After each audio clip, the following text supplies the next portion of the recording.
I used to be ashamed of my past and unsure if I'd make it to where I was going. But I knew one thing was for certain: we don't end up where we're going on accident. I've also learned that we can't erase the past or hide from it, but we can learn from it and pass it on to others. So who am I? I'm the definition of a bootstrap girl. Someone who's made the hard choices to pick themselves back up and make something of themselves. And I'm not the only one. My name is Danisha. I'm a mom, a wife, a professor, advocate, queen of my own path, who's overcome abuse, foster care, homelessness, and raising 5 siblings on my own at the age of 24. And eventually I got a PhD. But something that I learned is that I don't know everything. So here on my show, we're going to be bringing in people who know the things that we don't know. Let's get in and learn on the Dr. Danisha Keating Show. Welcome back, everybody, to the Dr. Danisha Show. It's Dr. Danisha Keating Show, whatever the name is. It's great. I have Talia Ray here with me, and her story is great. I love bringing in things that are near and dear to my heart of bio families, foster families, and foster youth. One of the topics that is not discussed a lot in the field, actually, is bio kids in the foster care system. So what this means for those who might not know is that it's a family deciding to foster, and their bio kids, their kids, are the foster sibling to the kids that they bring into the home.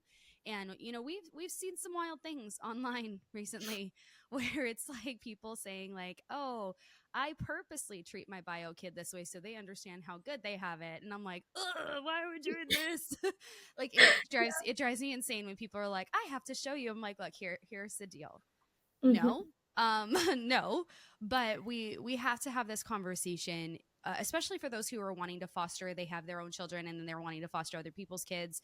There is a lot, and I've been watching Talia for a while, and I there are things that she has talked about that I have been able to relate to because I took my siblings in, and it's such a different world for fostering your own family, but it is so much more different being the bio family in the family of the foster parents. So I'm gonna have you take it away. I'm gonna have you share whatever you want to share, and then we're just gonna dig in, and I'm gonna ask questions. Sounds good. Yeah, so I'll just introduce myself a little bit. So we've been fostering since I was about to turn 6. So it's been over 15 years now. Oh wow, yeah. And we've had just over 60 kids come through our home. Some have been very, very short term, like respite situations. Some have been longer. Can Um, you explain respite real quick, because some people don't know what that Yes, is? yes, yeah. So respite is basically when we provide a break for another foster family. So it's normally just a weekend, a night. I think the longest is we've had is like 10 to 11 days. Okay. Um, so yeah, just very short term, and you know it's going to be short term because the bio parent or the foster family just needs a break or Mm, is going away and can't take their foster children with them. okay. So yeah, we've done a lot of respite. We've done a lot of our own placements in our home as well, and Yeah. we've had pretty much everywhere from newborn to 18. Um, Mm, and yeah, so it's kind of all I remember. I don't really remember before we started fostering, and it's right. definitely shaped who I am and the things that I have done. Um, like my university degree, I went to school for social justice and peace studies and disability studies as a double major. Oh wow. Um, and I want to use that in some way, in some kind of foster care related way. Yeah. Yeah, I don't know exactly what yet, but I know that's definitely from the experiences that I had Right. growing Well, up. and so there's so much here. So my first question is honestly, I feel because of the stuff that's kind of online right now, where I feel like it's in a lot of foster family groups where it's foster parents are in there, and there's some people who are like, okay, I got to make sure I'm taking care of my bio kids too. Like, it's not that they're neglecting them physically, but it is, I'm sure that there's some things happening emotionally. Might be some jealousy. There might be, um, there depending on the situation with the foster youth, if there's like a ton of medical situations going on, that kid kind of feels like they're put away when they're not, but if kind of looks like it. But then you see in these groups, like I saw the other day, someone like screenshotted and was like, this is not okay, where a foster mom was saying, I purposely like give gifts to my kid, and then my bio kid, and then take them away so they can feel what it's like to be a foster kid. And I'm like, that's first off, I want to speak into that because that's totally different. Like, there's a difference between being taken away from your family and having a toy taken away from you. Yeah. But it's like we often, like, I think going into the situation, hearing a lot of people say, I want to foster, but they have a hard time emotionally because it's a hard situation. What was that like for you as a bio kid who didn't necessarily sign up for this? Like, you didn't really sign up. Yeah. You said yes, but really, did you? Like, I Yeah. don't really. I was Yeah. like, you were 6, right, when they Exactly. started. Like, Yeah. it's a little Yeah. different. So, what was that like being a bio kid fostering as a family, and like, what were some of the Mhm. hard challenges? What were some of the fun things? Why do we need to have this conversation in these spaces? Yeah. Yeah. So, yeah, we were really little when we started. I have two bio Yeah. siblings, so we were 6, 4, and 2, or just about to Wow. turn those ages. Um, and so that's very young to really understand what's going on. But my parents Right. really explained everything along the way in kid appropriate terms. Tried to explain, like, we are doing this because some families just need some extra help right now and they Mm, need some help taking care of their kids. And so that's why these kids are going to be coming and staying with us. right. And at that point, we had a 0 to 2 age range to keep them younger than my youngest brother. Mm, So I think that was probably also a fun age to start with for us because yeah. we all loved babies and having babies in our home. And so I think that made the transition into foster care easier. Um, Right. kind of because it just kind of there was another younger sibling, and we'd um, knew that was coming. And Yeah. but a baby doesn't like get in our space and play with our toys and things like that. So Yeah. it was an almost a gradual start because we started with some respite as well. Right. Um, and yeah, just starting that way, everything was explained to us. I think our longest placement when I was younger was like 4 months. Oh, And wow. so, and that was an 18-month-old girl. Um, Mm, but otherwise, we had pretty short placements until for the first 2 years. okay. Um, but yeah, I think there's definitely been times along the way where I have said, like, I hate fostering. I don't want to do this anymore. And it always came from a place of just feeling overwhelmed, and those Yeah. feelings would not necessarily last.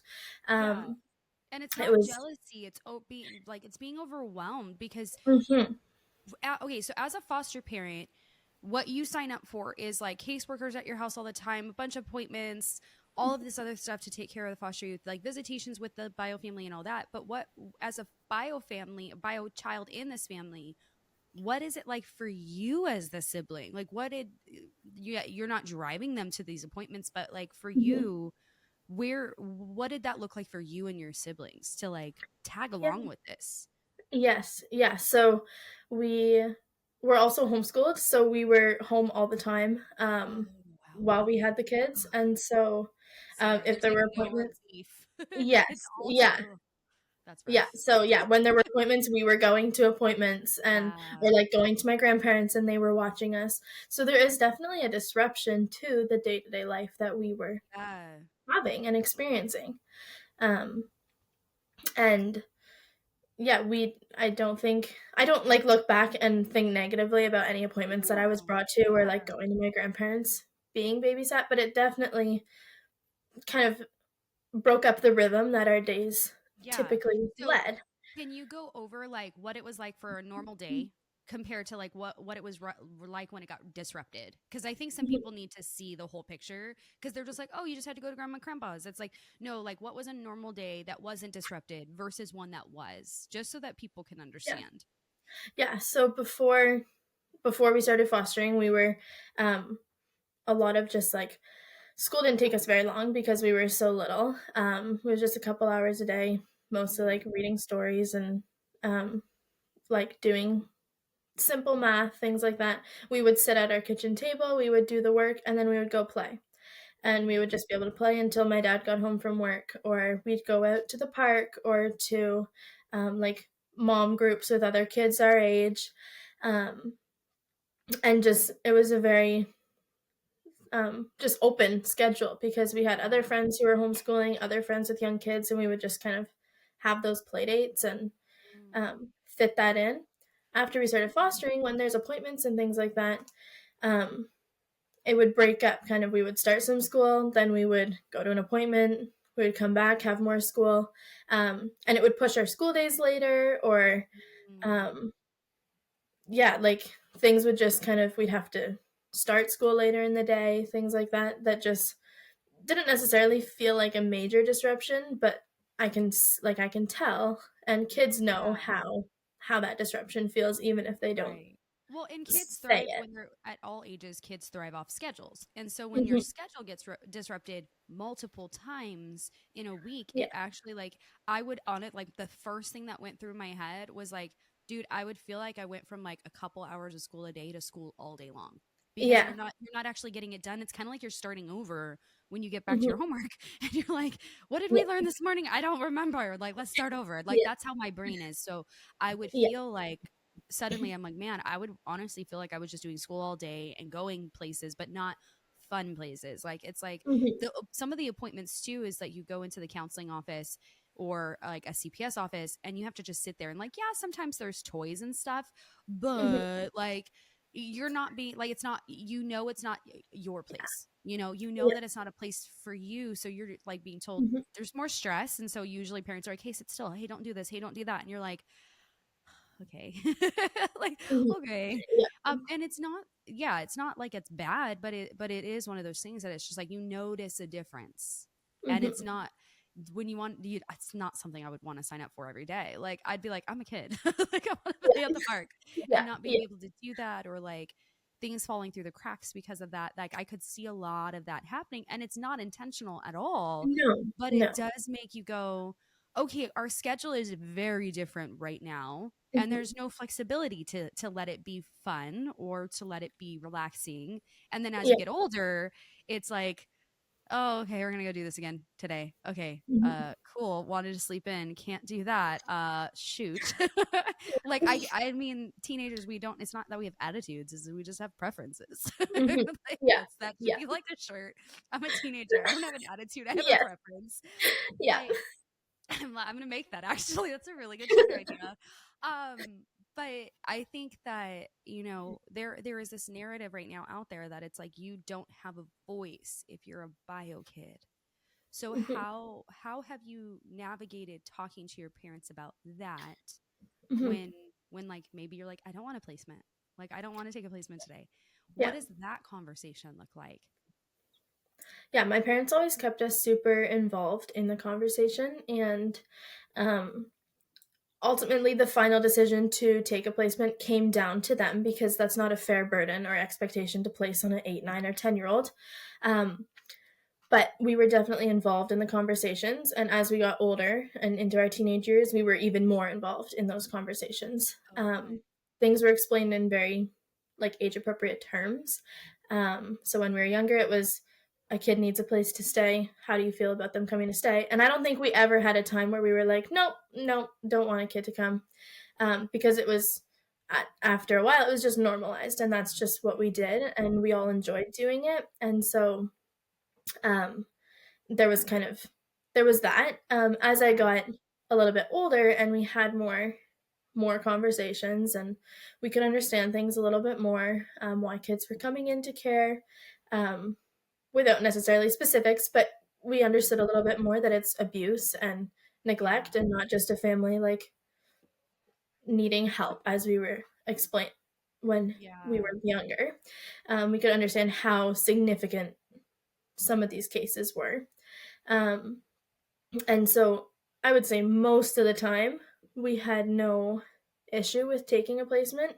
Mm-hmm. There was a time we had a little boy come. He was 6 weeks old, and he stayed for 14 months. And Okay. things were kind of back and forth. Like, we're looking into an option with him for you guys. We're going to send him back home, kind of just back and forth and back and forth. Yeah. And to the point that we understood um, what was happening. I think I was 10 when Mm-hmm. we had him and when these conversations were happening. And so it had gotten to the point where the adoption conversation was a reality. And so we were involved in that conversation. And Yeah. then all of a sudden, he was being sent home. Um, and after that placement, I went to my parents and I said, my heart can't do this anymore. I need a break. And so we didn't stop completely, but we did stop taking placements. We did respite, um, Yeah. and had kids just for like a weekend. And I loved that. It was a good break because they weren't in my space all the time. Um, and I voiced my concern and my parents Yeah. listened to it. And that kind of just open communication really set us up for success throughout Yeah. my teenage years as we Yeah. continued to foster. So, okay, I want to dig into, there was two things that you said earlier. You said I felt overwhelmed, and then I can only imagine that for this second piece of like, oh, we keep going back and forth between adoption and not adoption. Mhm. What was that emotion? Because I don't think a lot of us think of that. Like, I at like my heart was like, oh, like, and then it's not adoption, and like you're Mhm. 10. Yeah. So what that's like heartbreaking, because it's like you're Mhm. attached to this kid for 18 months, right? You said 18 months or 14? 14. Yeah. 14 months. And then it's just like, hey, this isn't happening now. And it's like at 10, I don't know if I would have understood like this kid's going back with their family is a good thing.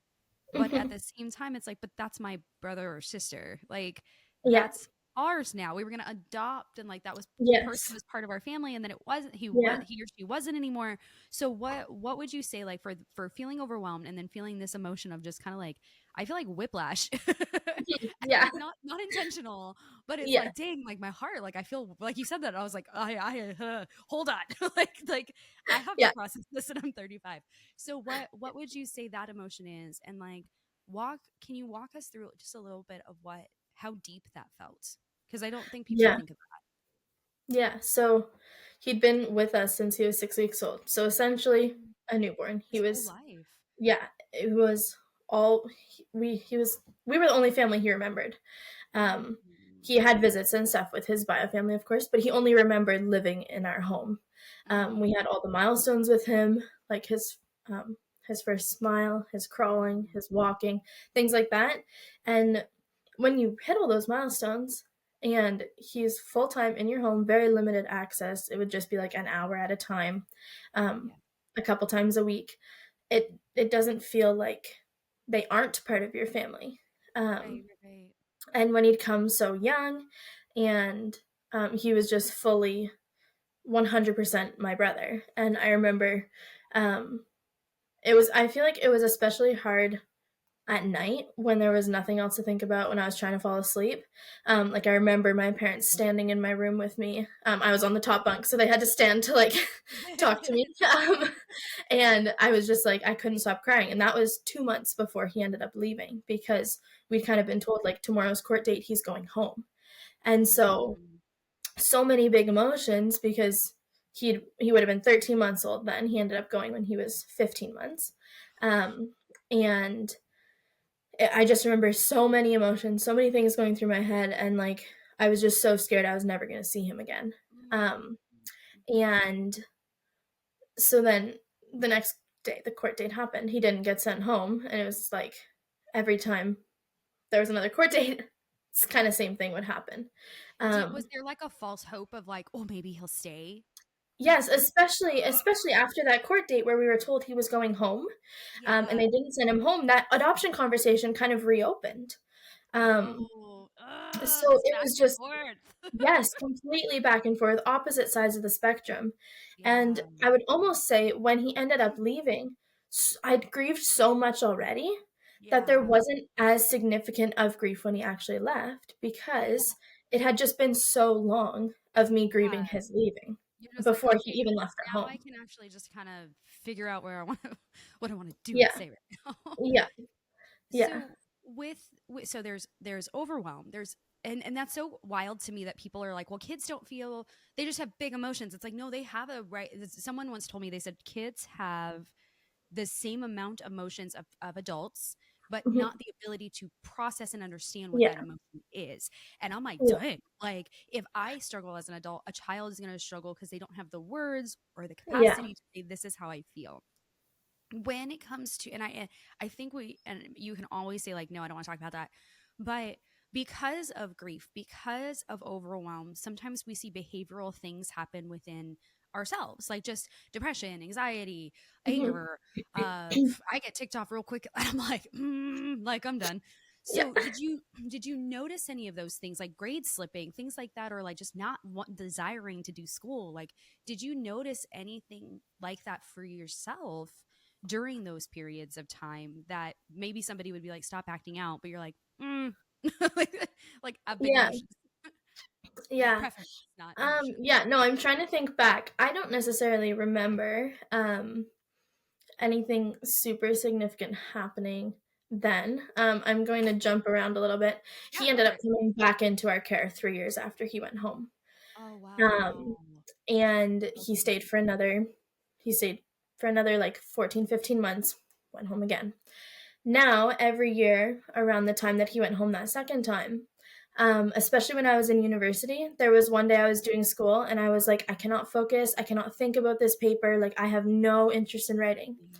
And I looked at the date and it was the date he'd gone home. Mm-hmm.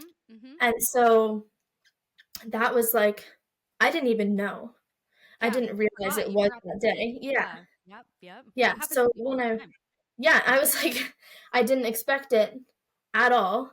Yeah. We'd always like we still talk about him on his birthday. For a long time, we would celebrate his birthday every year. Um, and yeah, I didn't even know he moved out on October 1st. And it was just like just another day. And then I looked at the calendar, and that would have been his fourth year since leaving. Yeah. And yeah, So if you haven't, I mean, maybe you have, but like for other people listening too, is like, I would personally listen to The Body Holds the Score. It is a book yes, that book wrecked me when so I was good. in psychology, like my bachelor's program. Yeah. And then my therapist was like, you should read it again. And I started listening to it and I was like, oh my goodness. Because, right. So I was put into foster care October 9th. My birthday is Okay. October 12th. Okay. 3 days before my birthday. Yeah. And Yeah. I've always like, it always makes me like, I get emotional around that time. But then also Mhm. around Thanksgiving is when I Yeah. took my siblings, and that was 9 years ago. And I started Okay. feeling anxious around, like, always kind of just sad. And I'm like, Mhm. dude, what's going on? And then I flashback to like the week of Thanksgiving from 9 years ago started coming up on memories on my Facebook. Yeah. And I was like, oh, and it's like our brain Mhm. might forget the dates, but our body still is like, hey, Mhm. this ain't okay. So Yeah. Christmas has always been my favorite, but it's always been super hard because that was like, okay, well, I don't have family to go to this Christmas, or my family's fighting, or oh, it's awkward. Like, Yeah. so Yeah. it's our bodies do remember those things. Mhm. And for you, like, what do you do to when you start to realize and go, the date, yep, I remember now. What do you do to help yourself during those times? Because I think that's where people are just like, yeah, just it's a date. And I'm like, it's not just a date. Our bodies are like, dude, Yeah. listen. Yeah. Yeah. Um, yeah, I love journaling. So I do a lot of journaling. Kind of writing through things. I'll often end up posting something on my Instagram on October 1st. Just because that's kind of helps me process things, and just as like a reminder of him. And um yeah, so normally whether I'm journaling, it ends up in some form on Yeah. Instagram, to like not as like a look at how sad this is for me, but an encouragement for other people too. Yeah. To And remind them, like, hey, you will yes, experience these feelings, and that's okay. yeah, yeah, yeah. I think it's also I don't cry. I don't cry hardly ever, and October 1st gets me every time. And Mhm. so just like giving myself space to like feel those emotions, Yeah. typically through journaling. Um, and then just kind of, I had to kind of drop some expectations of myself on those days. Not so much paper writing, not so much Yeah. studying. It Yeah. just, I could not focus, and um, I have high expectations for myself. So letting those expectations drop a little bit on Yeah. We're that like, day. today is the Yeah. day. Today's Yes. the day that Yeah. we lower the bar.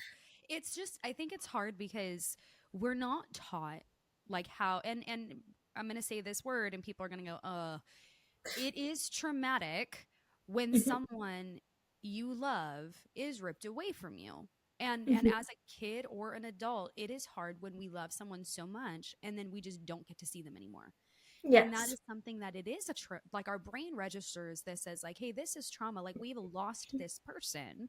And it's Mm-hmm. not like we might register it the same way as somebody dying. And it's like, Yes. well, they're just gone. They're in their, homes and things like that. Mm-hmm. But it is so much more that we in America don't know how to mourn things. Like we just don't. Like we'll have someone pass away and then we're back to work the next day and we're like, yeah, and it's like, wait, what? Like how did we even Yeah. get here? And it's just because we've forgotten to mourn stuff. And I think people see a buzzword like trauma or they see a buzzword like PTSD, but these things are real, so real to have an experience that Yeah. our body is just like the whiplash. I'm like, I Mm-hmm. kept like when you were telling me, I was like, I'm feeling like it's like, and then not, and then not. And I'm like, Yeah. dude. And this is Yeah. actually what has kept me from wanting to foster. Um, personally, because Yeah. it's like I already experienced, like I don't know, I experienced it with my siblings and it was like, yes, they stayed with me the whole time, but there was Mm-hmm. still a lot of whiplashing happening with just the system and the processes, that it's like Yeah. then you bring a kid in and it's like, oh my gosh, and I don't want to get attached, and I've heard so many people like Mm-hmm. get attached. I'm like, cool, yeah, that's really hard for someone like me. Like, Yeah. so what, like how can, I mean, this is going to sound silly, how can we foster safely? Like, Yeah. I was like, Yeah. it sounds. I was like, that's there's no Yeah. way. Yeah. Like, how do we, quote unquote, for our people who are like, so how do you do this unattached? I'm like, yeah, you're gonna get attached. But how would Yeah. you encourage someone to say, you know what? Yes, it is going to be hard. It's worth Mm-hmm. stepping out into. But how do Yeah. we foster and let ourselves feel that, Mm-hmm. but also like work through it so we don't just, oh, I'm not doing this anymore. Because Yeah. that's where my brain goes. I'm like, I'm done. Like we're done here. Yeah. Yeah. Yeah. I think I often say, because I often hear that I will never foster because I would get too attached to those kids, or like I don't know how you give them back to their bio parents. It's like, yes, we get attached, but the joy of knowing this child, the like beauty of watching the growth that they experience, it makes Mm, it worth it. Even if some days it doesn't feel worth it and it feels yeah. like too much and it's too hard, the absolute beauty that comes from knowing each child makes it so worth it. And yeah, just like keeping open conversation with your other family members, and just like knowing that there's space you can talk to them and um, process everything, because they're going through the same feelings that you're going through.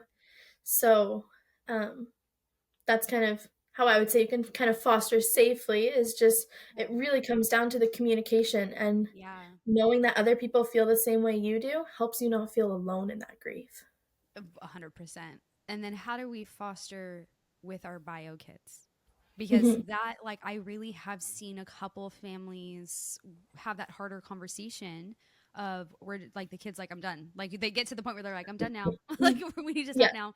But how do we hold space for fostering and our bio kid Mm-hmm. so we're not missing the mark on either of those? Yeah. Because I feel like that's what's happening, is that some people are like, I'm going to take in as many kids as possible. Mm-hmm. And it's just kind of like, how do you know what your cap is? How do you safely say, okay, obviously the communication is super important, but like, what are Mm-hmm. some practical things that parents can start doing to help the bio kids feel seen and known Yeah. and loved still?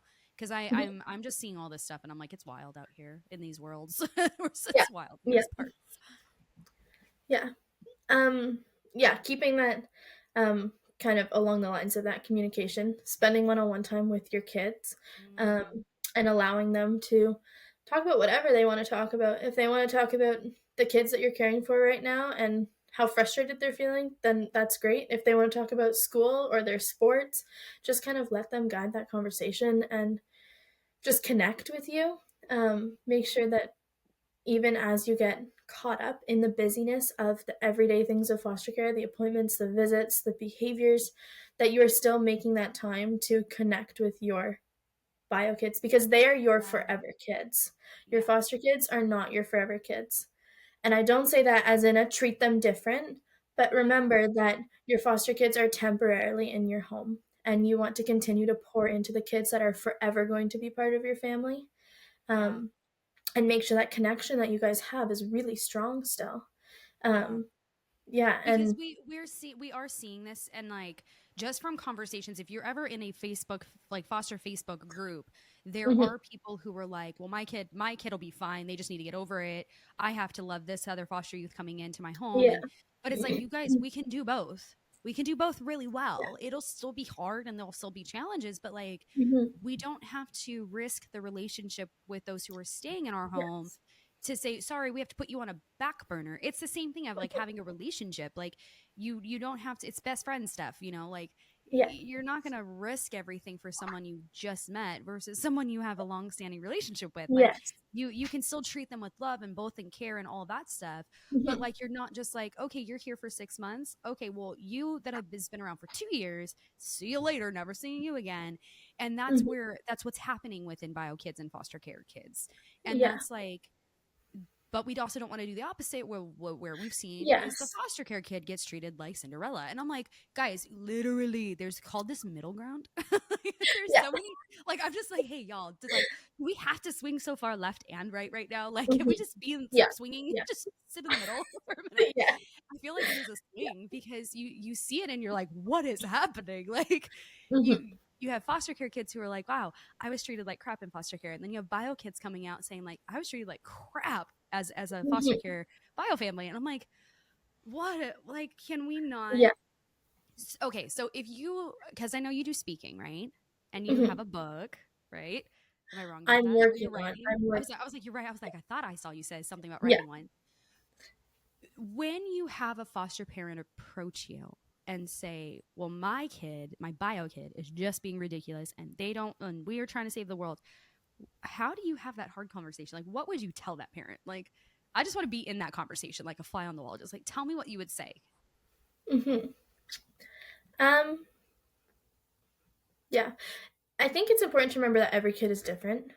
Mm-hmm. So each of your bio kids is going to experience connection with you slightly differently. Each of your foster kids is going to, Mm-hmm. and it's very easy for your bio kids to kind of take a back burner Mm-hmm. because of the immediate needs that are presented by your foster children. So Yeah. behaviors, visits, whatever it is.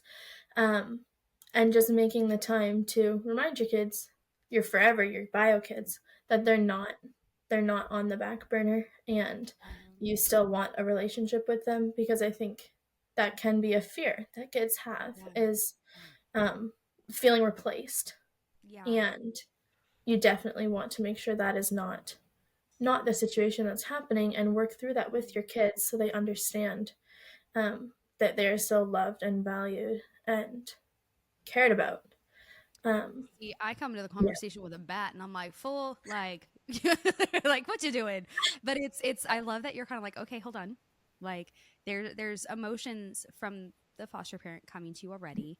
mm-hmm. And what you're just like, hey, we need to see what each kid, who they are individually. We Yeah, can't wrap this up into yes, one conversation.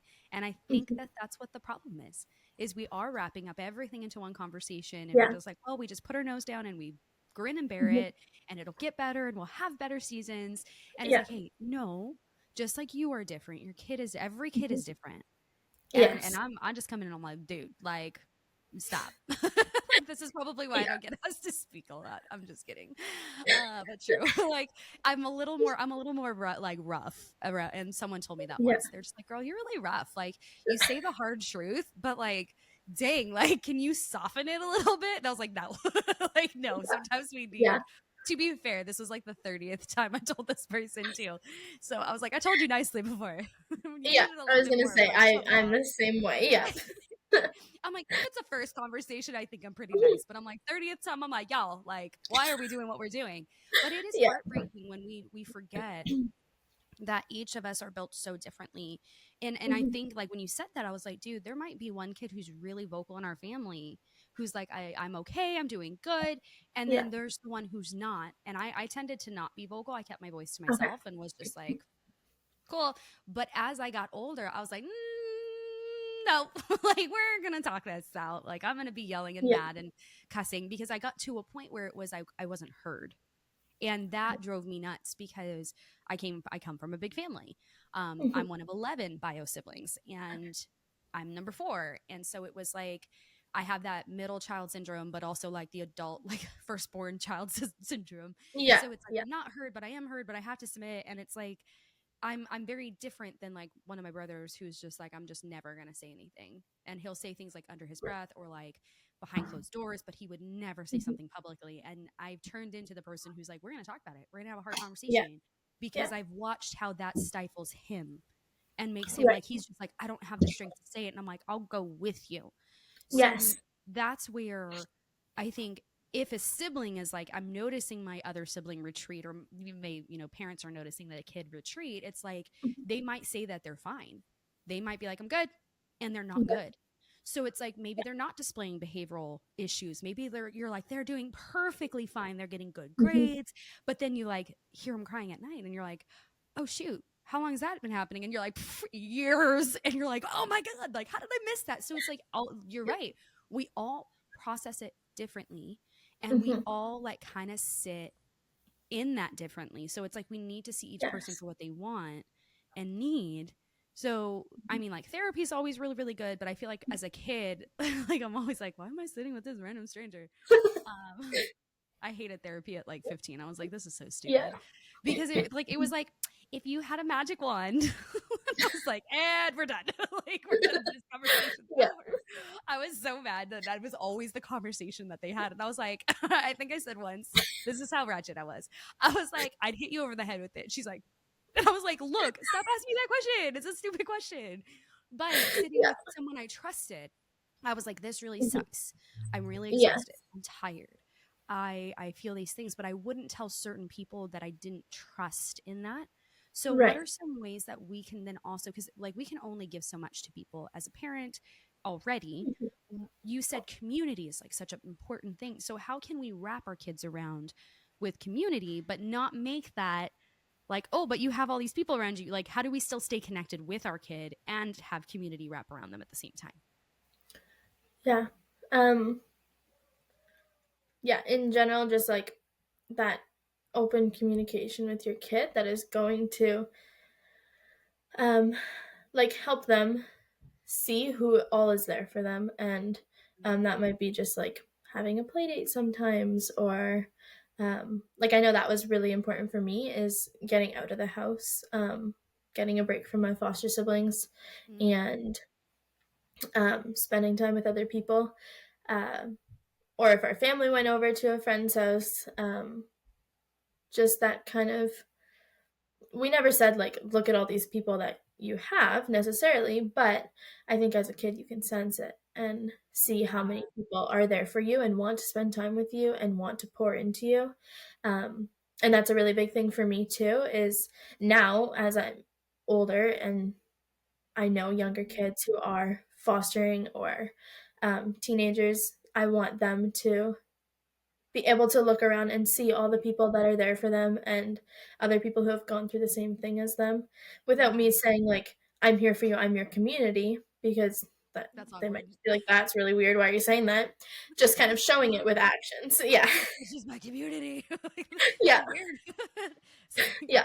it's Yeah, especially weird when exactly. you really don't know the person and they're like, I'm here for you. Yeah. And you're like, I'm your Thank grouper. you. And Yeah. I think it feels so simple when we're like, communication is really key, but it Mhm. is the thing that, like, just if you don't have communication, it destroys a relationship. Like, that is Yes. scientifically proven. Like, communication Yes. is the Yeah. hardest thing and the most beneficial thing for every single relationship. Mhm. So what this requires is a parent listening to Yes. the child. Yes. And I think that can be hard if we are ministry or mission driven people, like I am. Like, I'm like, let's get the job done, let's go. And that could be harder for me. Like, one of my friends once told me, he's like, you're all business, girl. Like, you sit down with me and you're like, okay, let's talk about these things. And he's like, let's just be. And I'm like, no, because I only get 10 minutes with you Yeah. to work through these 100 tasks that we have to get out in the next month. Mhm. And that was really hard, because sometimes we do get into that type A personality. Like, I have to get A through Z done today. And that's where we can miss some people. So that communication piece is super helpful. Is there anything else that you would like to add or talk through that you feel like parents should keep in mind, or like maybe bio kids can keep in mind as they go through the journey of fostering? Yeah, I think what you said just about like parents listening is super important because you can have a conversation with your kid and spend one-on-one time with them, and you could Not hear not them. listen, not hear what they're saying. And if they It's like, my say, favorite color is I'm blue. And they're like, it's purple, yes, right? You're like, yes, I just told exactly, you it was blue. exactly. So making sure when you're Yeah. communicating with others, and um, just keeping that open dialogue is super important. Not a one-sided, like the parents are kind of talking to the kids. Let your kids Yeah. talk to you too. Yeah. That's a hard thing, I think, for a lot of us, is just that we're like our monologues, Mhm. their monologue Yeah. conversations. But I think Yeah. too, and I think you said this where it was like, don't always make it about the hard stuff. Like, and I think that Mhm. really is difficult as an adult, is like sometimes we're just like, hey, I know that this was really hard. I want to talk to you about this. It's like, ask me about my grades, ask me about how I'm doing in school, ask me Mhm. what, like, what's my favorite song today? Like, communication isn't just the hard stuff, it's the fun stuff too, because it's like, I don't want to dread talking to you or only talking to Mhm. you when I'm in trouble. And that Yeah. was where that's where half the people who were like, I'm in your community, the only time they would talk to me was when they were like, hey, so you said this. And I'm like, ugh, Yeah. like, I don't want to talk to you. Like, I know you were just Yeah. like, they would approach, I would see them in a room and be like, oh, they're coming my direction. We're going to have a talk. And I'm like, I don't, Mhm. that was really hard, because it was like, well, ask Yeah. me how I'm doing in school. Ask me how I'm doing Yeah. with my friends. Like, I'm Mhm. applying to this job, like, as I get older, or like Yeah. working on this craft for class. Like, ask me about that stuff. Like, have a normal Exactly. conversation. And I Yes. find it so funny that painting or drawing or coloring, something that's like more tedious for our brain, those are the Mm. best times to just sit with someone and like listen to them, Yes. and just like Yeah. coloring a color sheet and just like, oh, look, this is really nice. But we start to come to the conversation more relaxed than it being like a therapy session. And I've seen Yes. a lot of like friendships and stuff too, where it's just like, so how are you doing? So you're telling me that you feel this way? And I'm like, oh, why do I feel like I'm sitting with a therapist that doesn't know how to do Mhm. therapy? Like, it's just, Yes. but they're trying to be intentional. But it's just Uh-huh. like, hey, put a craft in front of you guys and then Yes. just let it naturally come out. Like, go to And bowling or something. Like, do yes, and something that's where it's such a not simple awkward. way. Yeah. Yes. Yeah, And it's so it's cheap simple. too. It's so cheap Mhm. to like, here's Yeah. some crayons, here's some Yeah, pencils. and your kids will love that. If that's the way Yeah. that you're spending time with them, like, you keep them up a little bit later and watch a movie with them. You stop Yes. when they get back from school and you color a picture with them, or Cook with them. cut Do like, something. cut paper snowflakes or something, like, do, different activities Yeah. Don't that they're worry going to about be the interested snowflake not in. looking like a snowflake. Just let them cut the Yes. paper. Yeah, Because some and like then those conversations happen. they do, and they're natural, and it's not as forced. But I Mhm. think sometimes like I think it's really easy as a parent, like especially when I had like my siblings, it was easy to try to like just check Mhm. boxes all day, Yeah. and I'm like, that's not what worked. And then sometimes it's Mhm. like at the worst times is when sometimes we have those moments of like, I need to get this off my chest now. And we Yeah. need to be, as a parent, sometimes I'm like, I don't have time for this. But I'm like, okay, Yeah. I need to make the time for this, because this is not something this child, like some children and teenagers and even young adults, where it's harder for us to come. It takes us weeks to come to the conversation. And so it's Mhm. never a good time to be like, I'm gonna drop it and be like, okay, Yeah. bye. And you're like, whoa, whoa, whoa, whoa, come back. Like, let's Mhm. have that. And I mean, sometimes these conversations are 1 o'clock in the morning when they can't sleep, and Yeah. that's when the conversation happens. But again, it takes that person weeks to finally get the guts to say, this is what Yeah. I've been processing. And I'm like, I'm a Yes. processor, so I'm like, when I see it, I'm like, oh, this is Mhm. taking you weeks to come to this. Not Yes. because you're withholding, but because you've been processing. And so I think Mhm. that like opening those opportunities up to say, okay, we're going to color, we're going to have pizza, we're going to make pizza at Yeah. home. This allows for the brain to relax because your hands are busy. And so that, like, it's wild to me that sometimes we forget like just how easy it is to get someone comfortable to have a Yeah. conversation, but it is the hardest Exactly. thing to have. Is there anything else Mhm. you'd like to add? I don't think so. No. I love it.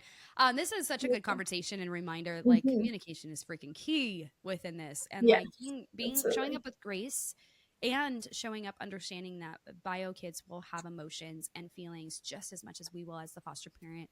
But we have to make Mhm. space for both. We're not saying one is less than the other, We're not saying one should be treated differently, but we should learn each and every individual in our home, and really, like you said, make sure that we're spending that time, that quality time with those who are in our home long term. So that way we still have a good relationship to hear what they have to say, and then listen to that hard conversation and not just be like, well, sorry, like listen, and then really put something into place that will help that overwhelm or that exhaustion Exactly. Yes. reduce over time. If you guys have Mhm. questions, please reach out. We would love to hear from you. I know conversations like this can be really, really heavy, but they're needed, and they're needed in this space because there's a lot that we don't know. And if we don't ask, we will never know. All right, you guys have a wonderful day. It was so good talking to you. Thank you for joining.